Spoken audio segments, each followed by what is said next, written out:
Assalamualaikum warahmatullahi wabarakatuh. Perkenalkan, nama saya Muhammad Febri Maslan.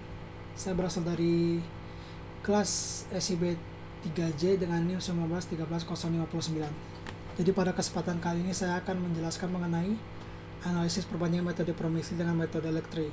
Dan kali ini saya akan menjelaskan mengenai metode saya, itu metode Prometheus. Metode Prometheus ini merupakan suatu metode untuk menentukan urutan dalam analisis multi kriteria. Metode ini bukan hanya suatu proses yang sederhana dan efisien, tetapi juga mudah diimplementasikan daripada metode lain untuk menuntaskan masalah multi kriteria. Dan dengan metode Prometheus ini juga sering digunakan dalam beberapa aspek di kehidupan sehari-hari, seperti bidang pendidikan, pertanian, pemerintahan, dan olahraga. Lanjut tahapan-tahapan perhitungan dengan SPK. Metode Prometheus. Dalam metode Prometheus terdapat dua macam perankingan berdasarkan pada hasil perhitungan, yaitu perankingan parsial dan perankingan lengkap. Perankingan parsial ini yaitu perankingan yang berdasarkan pada nilai entering flow dan leaving flow, sedangkan perankingan lengkap yaitu perankingan yang berdasarkan pada nilai net flow. Dalam metode Prometheus terdapat dua bentuk fungsi preferensi kriteria. Sebenarnya ada 6, tetapi saya masukkan 2 karena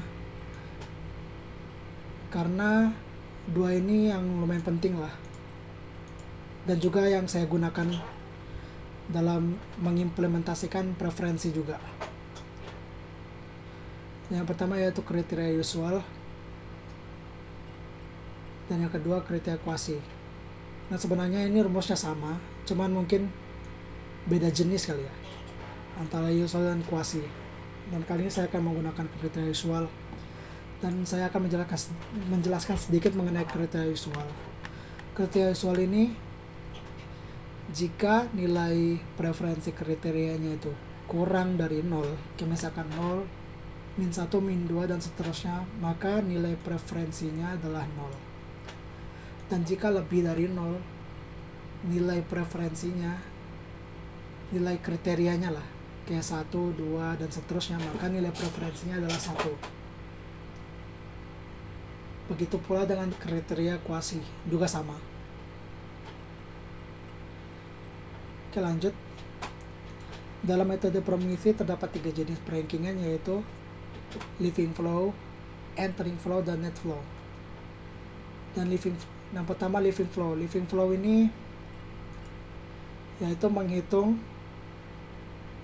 nilai dari hasil preferensi kriteria yang setelah diinput ke indeks preferensi kriteria, yang bakal saya jelaskan di Excel nanti. Nah, himpunan A ini preferensi nilai dan keterangan. Himpunan A, preferensi nilai A lebih baik daripada nilai X, N banyaknya jumlah alternatif, dan sigma XEA nilai alternatif dari tabel preferensi. Entering flow ini juga sama, rumusnya begini. Nah, keterangannya, preferensi nilai A lebih baik daripada nilai X, banyaknya jumlah alternatif, dan sigma XCA nilai alternatif dari tabel preferensi dijumlahkan secara vertikal. Ini tabel, kalau leaving flow ini horizontal, sedangkan entering flow ini vertikal. Dan net flow ini adalah pengurangan dari hasil leaving flow dan entering flow. Selanjutnya ke sistem analisa perhitungan. Untuk menentukan alternatif dan kriteria, peneliti melakukan survei data langsung ke kontak-kontak pembelian smartphone untuk mendapatkan data smartphone yang paling diminati dan fitur-fitur smartphone yang diperhitungkan dalam pembeliannya. Jadi kali ini saya menggunakan studi kasus, yaitu pemilihan smartphone terbaik. Dan dalam penelitian ini ada 3 alternatif dan 5 kriteria. Oke, dan saya akan lanjutkan selanjutnya ke Excel. Jadi di sini dalam pemilihan smartphone terbaik, saya menggunakan 3 alternatif dan 5 kriteria. Dan alternatif di sini saya pakai yaitu 3 handphone, yaitu Oppo F9 alternatif A, Yang kedua Samsung Galaxy A7 dengan alternatif B atau yang kedua. Dan yang ketiga itu Xiaomi Note 5 dengan alternatif C atau alternatif ketiga. Dan lanjut untuk menentukan pemilihan smartphone terbaik, itu pasti ada semacam kriteria yang diperhitungkan dari masing-masing alternatif atau masing-masing smartphone, yaitu harga, layar, baterai, prosesor, dan kamera. Dan masing-masing K1 sampai K5. K ini artinya kriteria ya. Dan juga ini nilai. Ini nilai rating, bisa dibilang rating dari masing-masing kriteria yang akan bakal dihitung selanjutnya. Jadi sini saya menggunakan 5 keterangan juga, yaitu 5 keterangan dengan 5 rating atau 5 nilai. Ya, dan yang pertama itu yaitu tidak baik dengan nilai 1, kurang baik dengan nilai 2, cukup dengan nilai 3, baik dengan nilai 4, dan sangat baik dengan nilai 5.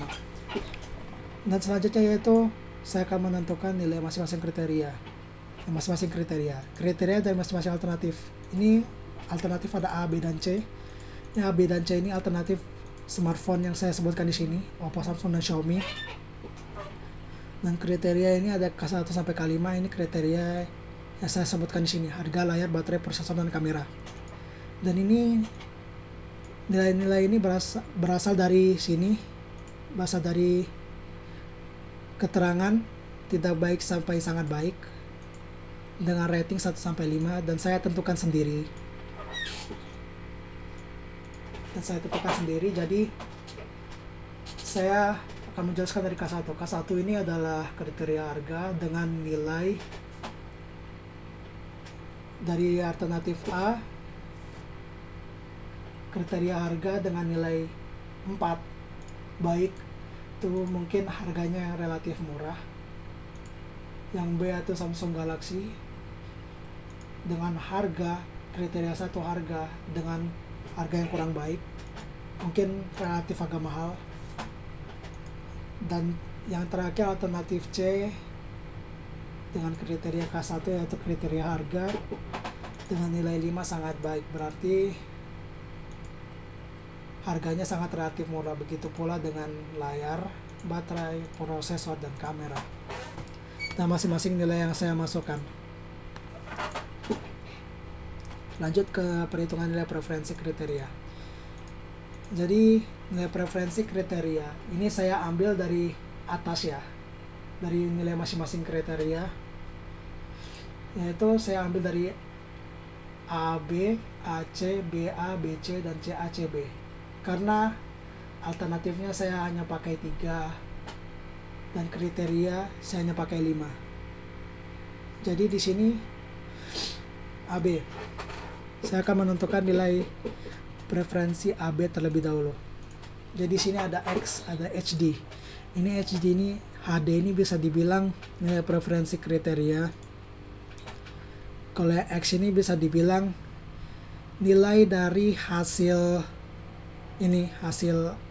pengurangan antara A atau B yang bakal dilanjut untuk ke penilaian preferensi. Jadi misalkan gini, kita akan menentukan nilai dari AB. Jadi A dikurang B. Maka K1 kita lihat di sini ya, dari K1 A dan B, berarti otomatis 4 dikurang 2. Jadi begini ya, 4 dikurang 2. Ini kan benar AB kan, kita jumlahkan hasilnya 2. Begitu pula dengan seterusnya AC sama dengan A dikurang C, maka hasilnya min 1. Lanjut ke BA, berarti sama dengan B dikurang A, berarti hasilnya minus 2. Lanjut ke BC, sama dengan B dikurang C, jadi hasilnya minus 3. Lanjut ke CA, sama dengan 1 kurang 5 kurang 4, berarti 1. Lanjut ke CB, berarti sama dengan 5 dikurang 2, hasilnya 3. Begitu pula dengan kriteria layar. baterai, prosesor, dan kamera. Juga sama perhitungannya dengan harga kriteria yang saya tunjukkan barusan tadi. Seperti itu. Dan ini setelah kita sudah menentukan nilai perhitungan A, B, A, C, B, A, B, C, C, A, dan C, B-nya, maka kita akan menentukan nilai preferensi kriterianya. Nah, seperti yang saya jelaskan sebelumnya, di kriteria usual, jika nilai preferensi kriterianya, nilai X-nya ini, perhitungan AB-nya melebihi 0, maka nilai preferensi kriterianya itu otomatis 1. Dan jika nilai perhitungan AB atau perhitungan kriterianya ini kurang dari 0, kayak misalkan 0, min 1, min 2, dan seterusnya, maka nilai preferensinya adalah 0. Nah, seperti itu. Jadi kita bisa lihat nilai kriterianya di sini A dikurang B, berarti 4 dikurang 2 hasilnya 2, maka ini melebihi 0, jadi nilai preferensinya yaitu 1. Nah, sedangkan AC yaitu 4 dikurang 5, berarti minus 1. Nah, otomatis kurang dari 0 kan hasil nilai kriterianya, maka nilai preferensinya yaitu 0. Begitupun juga BA, B dikurang A, 2 dikurang 4, maka hasilnya min 2. Karena nilainya kurang dari 0 minus, maka nilai preferensinya adalah 0. Begitu pula selanjutnya. Nah, ini ada yang plus ya. Jadi ini CA, berarti C dikurang A, berarti 5 dikurang 4, berarti hasilnya 1. Jika nilai X melebihi 0, maka nilai preferensinya 1. Begitu pula dengan di sampingnya. Dan nilai 3 dengan nilai preferensi 1. Begitu pula dengan K2 sampai K5. Oke, lanjut setelah perhitungan nilai preferensi, maka lanjut ke indeks preferensi multikriteria. Nah, dan cara menghitung indeks preferensi multikriteria seperti pada rumus di sampingnya. Dan sederhananya begini. Saya mengambil sampel dari sini. A min B. A, B. Berarti kita lihat sini ya. Himpunan A, B sama dengan 1/5. 1/5. 5-nya ini dari mana? 5-nya dari kriteria. Kalau 1 ini emang udah dari sananya. Sedangkan 5-nya ini berasal dari jumlah kriteria. Kriteria yang saya pakai yaitu 5, jadi makanya saya input 5. Jadi 1/5. Dikali 1 plus 0 plus 0 plus 1 plus 0. Ini 1 plus 0 dan seterusnya ini didapat dari mana? Didapat dari nilai preferensi kriteria. Jadi sini ada AB sampai CB. Ini juga dari AB sampai CB. Nah, lalu di masing-masing AB sampai CB ini terdapat masing-masing nilai preferensi juga. Maka dari itu rumusnya begini, 1/5 dikali 1 plus 0 plus 0 plus 1 plus 0. Jadi kalau di Excelnya begini ya, sama dengan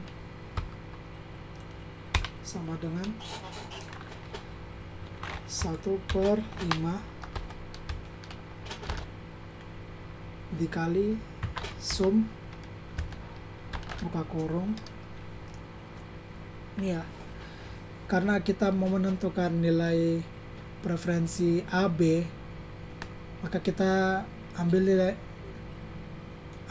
nilai preferensi dari sini, dari AB. 1 tambah 0 tambah 0 tambah 1 tambah 0. Baru kita tutup kurung. Kita lanjut ya. Nah, maka hasilnya 0,4. Begitu pula dengan AC. AC sama dengan 1/5 buka kurung sum, karena dijumlahkan secara vertikal ya. Oh, salah. sum, buka kurung, baru kita tutup kurung lagi. Nah, makasnya 0,2 dan seterusnya sampai CB. Setelah udah ditentukan, maka hasilnya keluar semua. Nah, ini semua ini termasuk, bisa dibilang termasuk hasil dari indeks preferensi multikriteria. Dan setelah udah ditentukan semua nilai-nilainya, maka lanjut ke tabel selanjutnya, yaitu tabel pembagian, bisa dibilang pembagian tempat lah, antara vertikal dan horizontal, vertikal dan horizontal, untuk menentukan nilai dari Prometheus rankingnya. Jadi di sini A, B dan C, dan A, B dan C. Jadi sini A-nya dikosongin karena awalannya dari A, maka kita B-nya kita isi dengan 0,4 dan C-nya kita isi 0,2. Nah, ini yang ketiga ini, dan ini yang ketiga dan keempat ini awalannya B, maka B kita kosongin. Jadi A kita isi 0,4 dan C kita isi 0,4. Begitu pula dengan C. C kita kosongin. Jadi A-nya kita isi 0,8, B-nya kita isi 0,6. Setelah itu kita lanjut ke Prometheus ranking, perhitungan Prometheus ranking. Jadi di sini kita pertama-tama menghitung living flow. Jadi di sini ada rumus yang tersedia ya. Jadi simpelnya begini. 1/3-1. Jadi gini ya, himpunan A1. Anggaplah A1 ini nih. Kita menghitung bagian A. Sama dengan 1/n-1. N-nya ini berasal dari 3 ini. 3 indeks preferensi multikriteria. Karena di sini ada 3, berarti kita isi 3/3-1. Lalu kita jumlahkan ini untuk menentukan nilai living flow-nya. Kalau living flow ini kita tentukan nilainya dari horizontal ya. Kalau entering flow kita tentukan nilainya vertikal. Jadi begini kira-kira caranya. 1 sama dengan 1 per buka kurung 3-1 tutup kurung, buka kurung lagi. Kalau living flow kita tentukan bagian horizontal plus 0,3. Begitu pula dengan yang B, sama dengan 1 per buka kurung 3-1 tutup kurung, buka kurung lagi. Nah, karena kita mau menentukan nilai B, living flow yang B dengan nilai horizontal, maka kita klik ini dan plus 0,4 ditambah 0,4 hasilnya 0,4. Begitu pula dengan yang C. Yang C ini hasilnya 0,7 dengan perhitungan yang sama seperti A dan B yang saya jelaskan barusan. Jadi setelah menentukan semuanya, kita lanjut ke entering flow. Entering flow dengan rumus yang tertera di samping, yang simpelnya begini.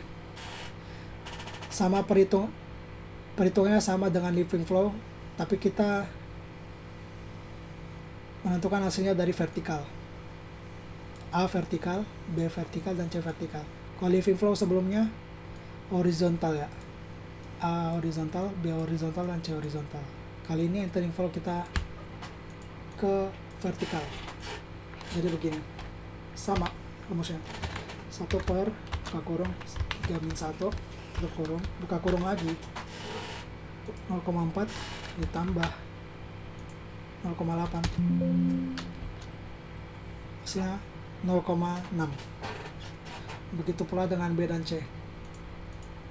Nah, perhitungan yang sama seperti A yang saya jelaskan barusan. Maka nilai B hasilnya 0,5 dan C hasilnya 0,3. Lalu selanjutnya kita akan menghitung net flow. Nah, menghitung net flow ini simple banget, yaitu kita kurangkan hasil penjumlahan living flow dengan entering flow. Karena kita mau menentukan hasil nilai A, maka kita akan kurangi sama dengan A dikurang A juga bagi living flow dan entering flow, sama dengan minus 0,3. Begitu pula dengan yang B sama yang C. Jadi si net flow hasil net flow A di sini min 0,3, B min 0,1 dan C 0,4.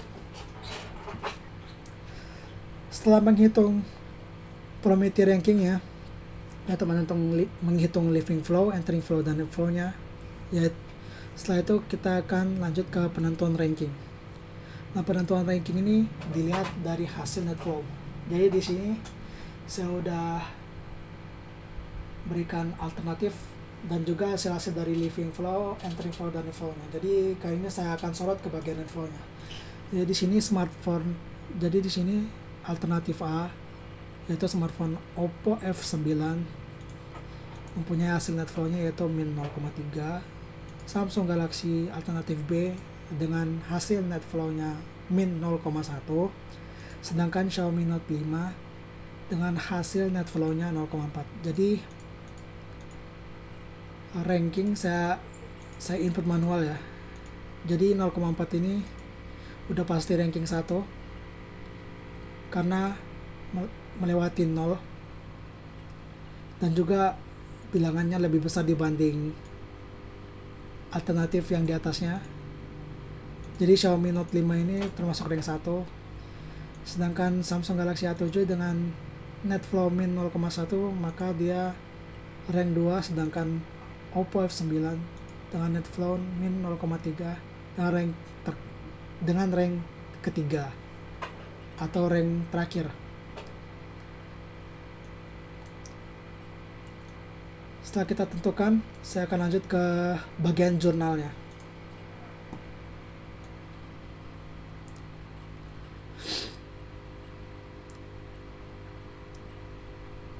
Lanjut ke perbandingan. Sebelum ke perbandingan, saya akan membaca ini terlebih dahulu. Berdasarkan hasil perhitungan yang dilakukan dengan metode Prometheus yang barusan saya terangkan, dapat dilihat pada tabel di atas bahwa yang mempunyai nilai net flow terbesar adalah, ini saya lupa ubah ya, jadi sebenarnya ini Xiaomi Note 5